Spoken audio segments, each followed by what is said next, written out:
Watch me design this knitted hat cake using buttercream icing. So right here, I'm using a number 3 tip, and that is pretty small. That's generally the icing tip that a lot of cake decorators choose to write with. Now, I've been doing this for many years, and I can tell you that once you start this, you kind of regret it a little bit because you're like, this is going to take me forever.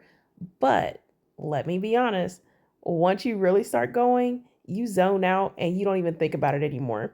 Of course, this video is sped up. Of course, I've been doing it a long time, but I'm telling you that you can do it too. All I'm doing is basically making little X's, lots of them.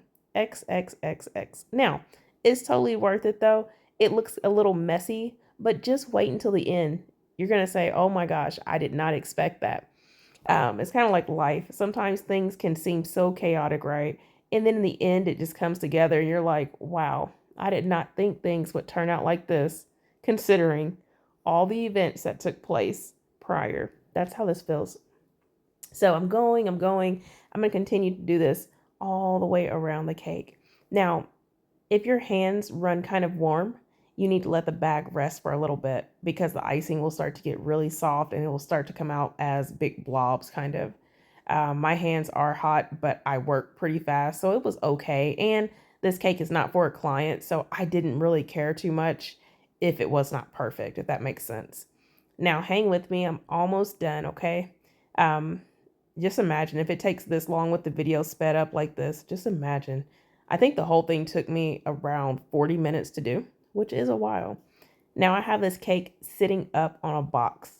Okay, so I'm 5'11" and I needed the cake to be more eye level. And so, yeah, bring the cake up if you need to. It will really help. You don't want to be bending over working on this type of cake because your back will get tired. Trust me.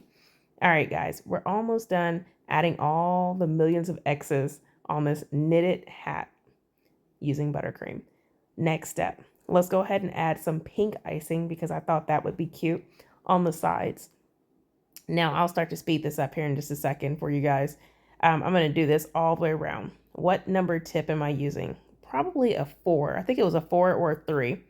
And it's just a zigzag motion back and forth.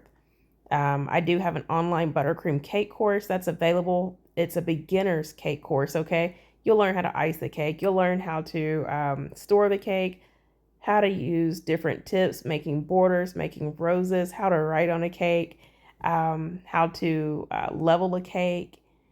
It's fun. I'll put the link in the comments, but I think you guys will really enjoy it.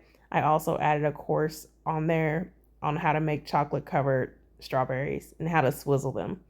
So if you want to do that for Valentine's Day, take the course. It's worth it. When you see the price, you'll be like, oh yeah, I definitely have to go ahead and grab this. Right here, I'm adding some little designs in buttercream. This is just a border tip. You can use any border tip you want. Different border tips make different designs, but just use any one. Trust me, you don't have to be too specific on this one. After I'm done doing this, I made a little ball, like a cake pop ball. And that's going to be the little top part on the knitted hat, like the little furry ball, you know. So I'm using a grass tip for that part. And that part's super quick, super fun to do. Same tip you would use to do a Cookie Monster or even Elmo. There's the completed hat right there. Do you see what I mean? It all came together. It looked messy because I had a lot of light on it, but it's a really cute cake, especially for winter. It's different. It's fun. I hope you guys try it at home. Make sure that you are subscribed to my page. Okay. Make sure that you share this video for me because y'all love me, right? I hope so. Anyways, guys, this is the end of the video. I do hope that you enjoyed it. Thank you so much for watching. Thank you for supporting my small business.